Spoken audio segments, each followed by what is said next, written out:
देखिए, मालेगांव के ब्लास्ट की इंक्वायरी दो एजेंसी ने की है। एक महाराष्ट्र एटीएस ने की है और दूसरा जो एनआईए ने की है।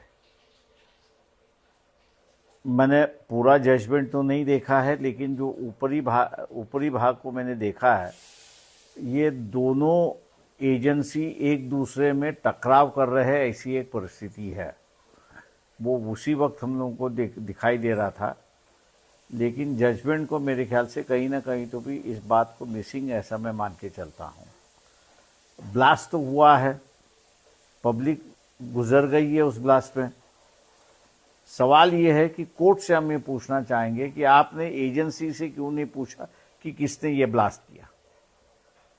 ये कोर्ट का अधिकार है कि जब आपके पास तथ्य आते हैं और उस तथ्य के मुताबिक जो आरोपी है उस आरोपी के ऊपर आरोप नहीं हो सकता है, तब कोर्ट को अधिकार है कि एजेंसी से पूछते हैं भैया असली आरोपी कौन है, उसको तो सामने ले आओ। उसकी बात तो कहीं नहीं है, ऐसा मैं दिखाई दे रहा हूं।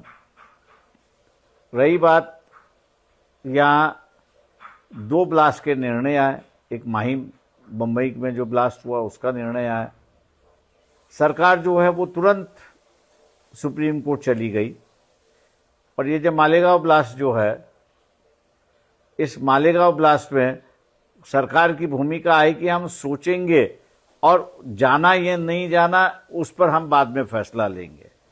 ब्लास्ट होता है, चाहे वो कोई भी करे, जिंदगी उसमें लोगों की चली जाती है और सरकार की जिम्मेदारी बनती है कि किसने ब्लास्ट किया है उसको वो जिम्मेदार पकड़े।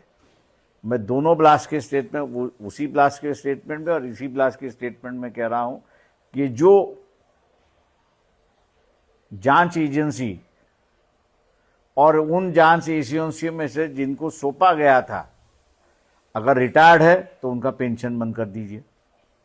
अगर नहीं रिटायर्ड है तो उनसे पूछिए कि आपने असली आरोपी लिया है या नकली आरोपी लिया है, और इन पर सख्त से सख्त कार्रवाई होनी चाहिए, ऐसे में मांग करता हूं।